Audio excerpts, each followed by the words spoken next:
दोस्तों SP academy से मैं रोशन कॉमर्स वाला। दोस्तों आज हम नया चैप्टर पार्टनरशिप, रिटायरमेंट और डेथ या हम ये कहें साझेदारी में अवकाश या साझेदारी की मृत्यु, यह हम पढ़ेंगे।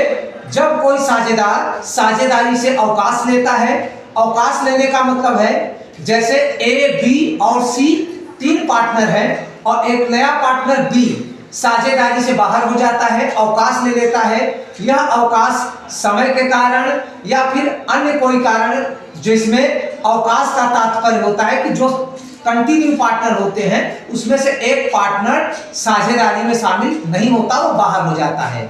उसके उपरांत दोस्तों कभी कभी होता है साझेदारी की मृत्यु। कभी जैसे ए, बी, सी तीन पार्टनर हैं, एक नया पार्टनर बी है और उसकी मृत्यु हो जाती है। तो दोस्तों साझेदारी, अगर हम अवकाश की बात करें या साझेदारी मृत्यु की बात करें, तो जिस तरीके से साझेदारी अवकाश का खाता बनता है उसी तरीके से साझेदारी मृत्यु की भी खाता बनता है। तो दोस्तों ये चैप्टर एक में ही रखा गया है, साझेदारी अवकाश और साझेदारी मृत्यु। अब मैं बात करूं तो जैसे मानिए ए, बी, सी तीन पार्टनर हैं और एक नया पार्टनर, अगर मान लीजिए एक पुराना पार्टनर बी जिसकी जो अवकाश ले लेता है या जो मृत्यु जिसकी हो जाती है, उसके बाद बचे हुए दो पार्टनर होते हैं ए और सी। जब उस साझेदारी को कंटिन्यू करते हैं, चलाते हैं, तो मरने वाला साझेदार मतलब बी या फिर अवकाश लेने वाला साझेदार बी जो होता है, उसका जो लाभ इन लोगों को मिलता है उसे कहते हैं लाभ प्राप्ति अनुपात। तो अवकाश साझेदार का अंश या मृत्यु साझेदार का अंश जो कंटिन्यू पार्टनर पाते हैं उसे कहते हैं लाभ प्राप्त अनुपात, गेनिंग रेशियो। तो आज दोस्तों हम लोग यहीं से शुरू करेंगे कि ए, बी, सी तीन पार्टनर हैं, उसमें एक पार्टनर बी जिसका अवकाश या मृत्यु अवकाश ले लेता है, तो नया अनुपात कैसे निकाला जाता है। तो आते हैं दोस्तों, एक आज मैं चर्चा करने के बाद बात करूंगा साझेदारी अवकाश या मृत्यु की। इसमें पार्टनरशिप में ए, बी, सी तीन पार्टनर हैं जिनका ओल्ड रेशियो 3:2:1 का है। जब ए, बी और सी तीन पार्टनर हैं तो उनका ओल्ड रेशियो 3:2:1 का है।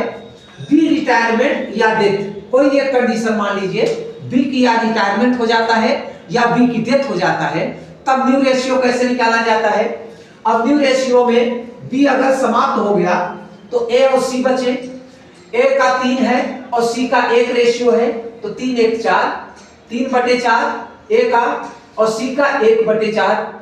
और किसका हिस्सा ये लोग पाएंगे, बी का। बी का हिस्सा था 3 2 5 1 6, बी का हिस्सा था 2/6, सी का हिस्सा था 1/6, ए का हिस्सा था 3/6। तो 2/6 हिस्सा बी का किसमें बटेगा, ए में और सी में। तो इनका 3/4 गुणे 2/6, 1/4 यानी 1 और 3 4। अब तो ये निकल गया दोस्तों, तो 1 और 3 4, 1/4 गुणे बी का हिस्सा था 2/6, तो आया 3 दूना 6, 6 चौका 24, 1 2 के 2 और 4 दूनी 4 6 24। अनुपात आया 6:2, 6:2, 24 और 20 कैंसिल हो गया, 2 1 2, 2 3 6।